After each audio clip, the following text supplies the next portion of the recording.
Who are the targeted group? What is the purpose and motivation of the perpetrator? Is there a pattern in the way torture is inflicted? Is being used systematically?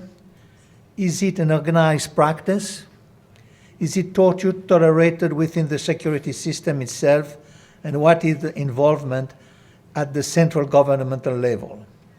We will concentrate only on two instruments, which is the Convention Against Torture at international level and the Convention on Human Rights at the European Convention on Human Rights at the European level. The prohibition is absolute. And in this sense, no exception or derogation are allowed, neither for threats of terrorist act, terrorist attack, violent crime, or horrendous crime. There is a prohibition of torture under Article 3, but no definition. But the jurisprudence of this tribunal at the European level has given a very consistent elements about the different points. There are two I would like to pass by.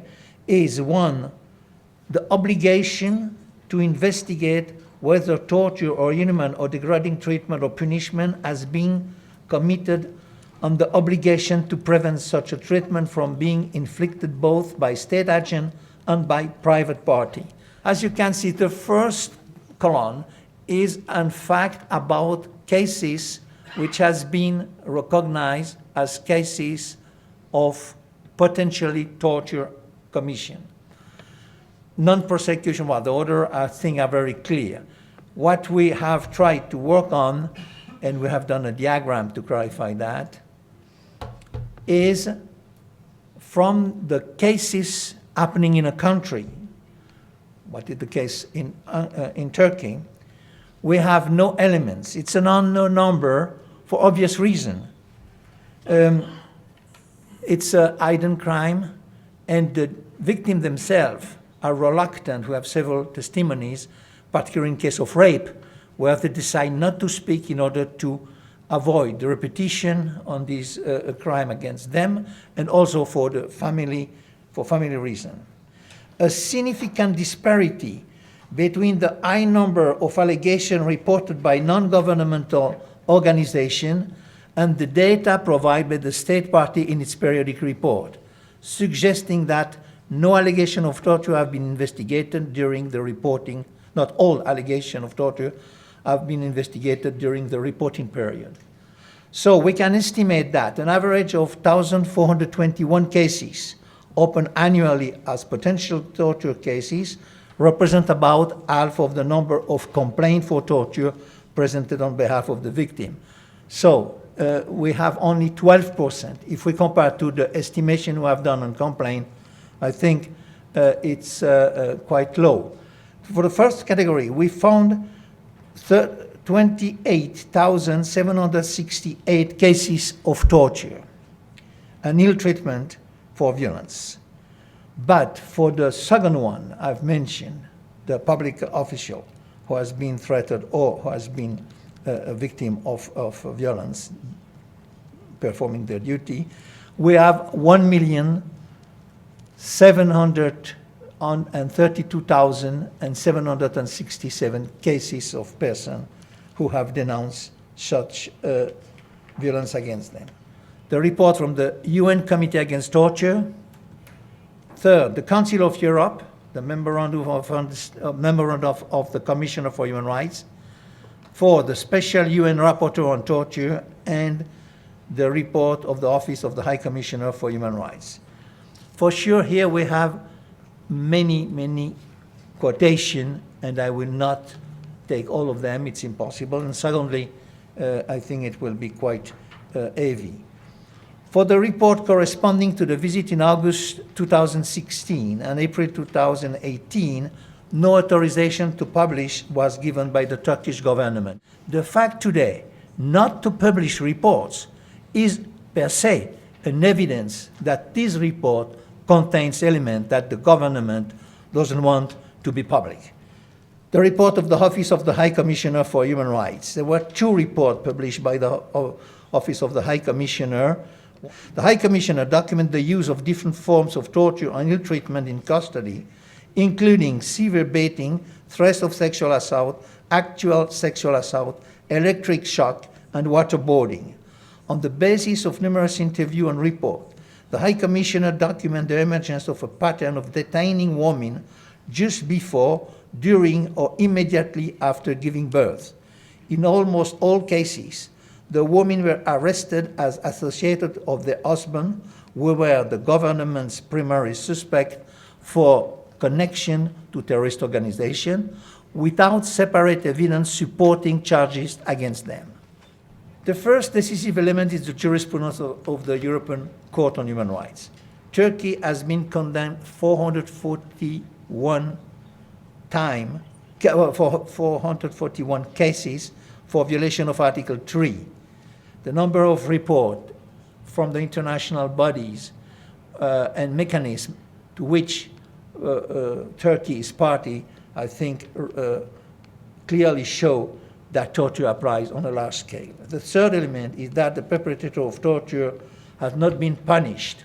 In conclusion on this point, the number of judgments of the European Court and the clarity of the violation found, the detailed and repeated report of the international body, which we have quoted in detail in the report, and certain severe cases of torture that did not lead to punishment, force us to conclude without any doubt that torture is effectively a profound evil in the Turkish state nowadays, that occur frequently and whereby the perpetrator of this crime were rarely punished by imprisonment. We have found 4 groups: the Turkish movement, the Kurdish movement, the Gulen movement, ordinary criminal, and juveniles, who have cases, showing this type of targeted group.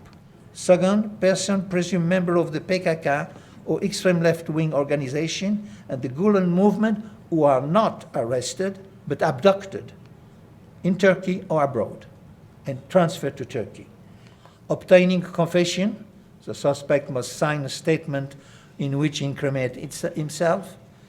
Obtaining information, there will be torture to oblige the victim to give names of other members. Punishment occur after confrontation in period of violence, but also on suspect sexual abuser and on children, on juvenile detained, as a type of normal punishment. But in this normal punishment, like we will see, they apply falaka, they are using some absolutely unacceptable treatment and torture. What we have often seen put forward in the report and testimony is that specialized persons are involved and whereby this specialized person make it clear to the victim that they are fully aware of what they are doing and that they can go on for a long period without killing the person in question. This expertise seems to be omnipresent among the personnel of the Security Directorate.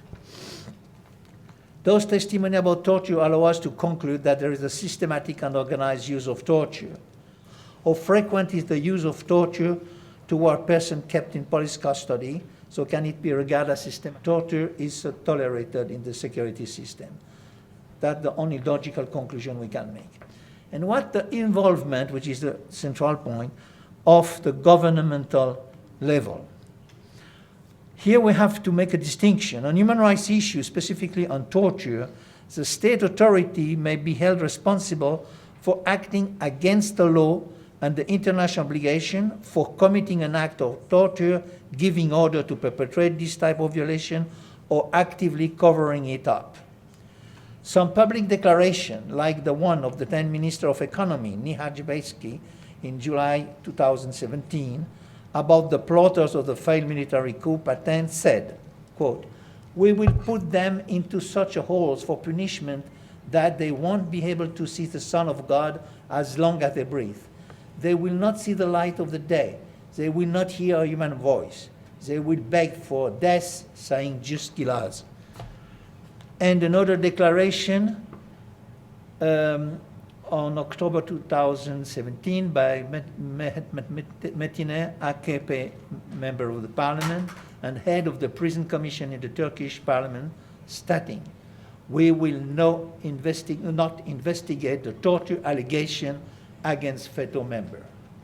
These two observations bring us to inevitable conclusion that the central government bear full responsibility for the systematic and organized use of torture in Turkey and the nearly non-existent prosecution and punishment of it.